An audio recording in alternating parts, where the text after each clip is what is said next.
आज हम कहानी सुनेंगे एक हाथी और एक चतुर खरगोश की।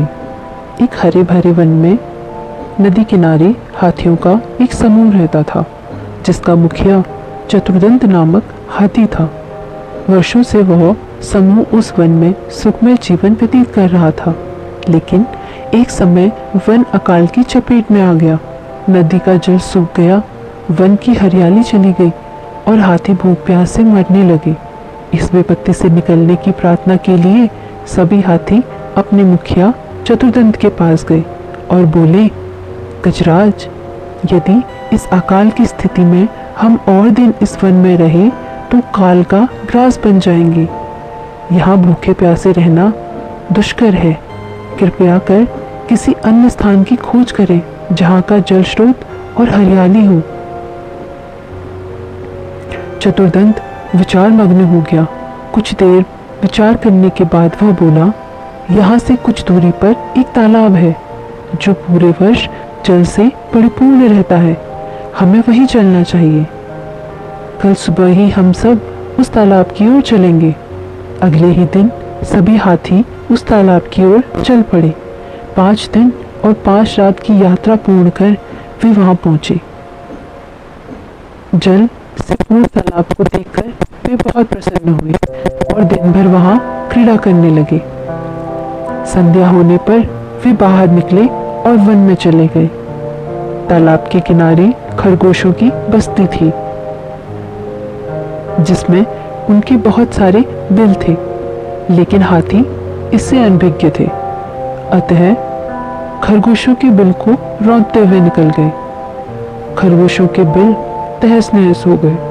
कई खरगोश घायल हुए और कई मर गए। हाथियों के जाने के बाद सभी खरगोश एकत्रित हुए और स्वयं पर आए इस संकट के विषय में चर्चा करने लगे। एक खरगोश बोला, हाथियों का समूह प्रतिदिन जल के लिए तालाब में आएगा। ऐसे में हमारा यहाँ रहना कठिन हो जाएगा।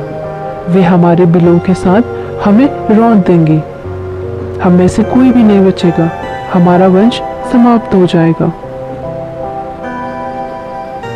फिर एक अन्य खरगोश बोला, जीवन है तो सर्वस्व है। जीवन की रक्षा के लिए जो संभव हो हमें करना चाहिए। परिस्थिति कहती है कि हमें जीवन की रक्षा के लिए तत्काल स्थान को छोड़कर अन्यत्र प्रस्थान करना चाहिए। खरगोश अपनी भूमि छोड़कर अन्यत्र जाने के विचार से दुखी थे।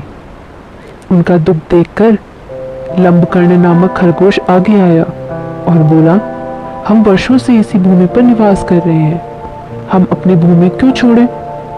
इस भूमि पर हमारा अधिकार है। हमें हाथियों से बात कर उन्हें यहाँ से आने से रोकना चाहिए। लेकिन उनसे कौन बात करेगा? कौन उन्हें समझाएगा? सभी खरगोशों ने एक स्वर में पूछा। मैं उनसे बात करूंगा और यहाँ आने से मना करूंगा, लंबकर्ण बोला। लेकिन क्या वे तुम्हारी बात मानेंगे?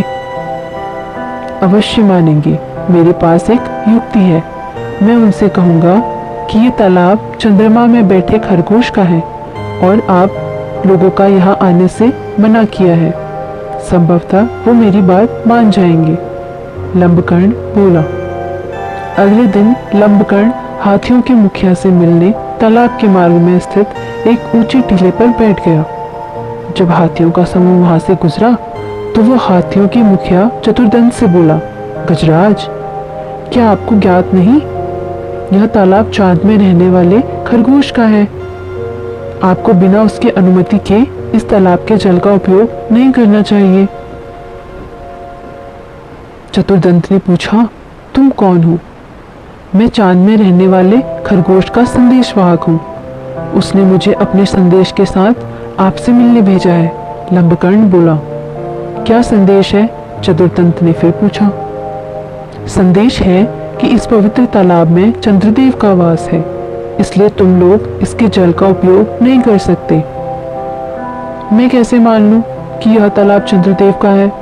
जब तक मुझे तालाब में चंद्रदेव के दर्शन कराओगे तभी मैं यह बात मानूंगा और अपने दल को यहाँ से जाने के लिए कहूंगा। चलो मेरे साथ और स्वयं देख लो, कहकर लंबकर्ण चतुर्दंत को तालाब के किनारे ले गया। उस समय तालाब में चांद की छाया पड़ रही थी। लंबकर्ण चतुर्दंत को वह छाया दिखाते हुए बोला, गजराज देखो, तालाब में चांद का वास है, अब तो मेरी बात मान लो। चांद की छाया को चंद्रदेव समझकर चतुर्दंत ने उसे प्रणाम किया और वहां से लौट गया। उसके बाद तालाब में हाथियों का समूह कभी नहीं आया। तो इस कहानी से हमें यह सीख मिलती है कि यदि हम अपनी बुद्धि का सही उपयोग करते हैं तो हम किसी भी समस्या का समाधान कर सकते हैं, यानी बुद्धिमानी से किसी भी समस्या का समाधान किया जा सकता है। आज हम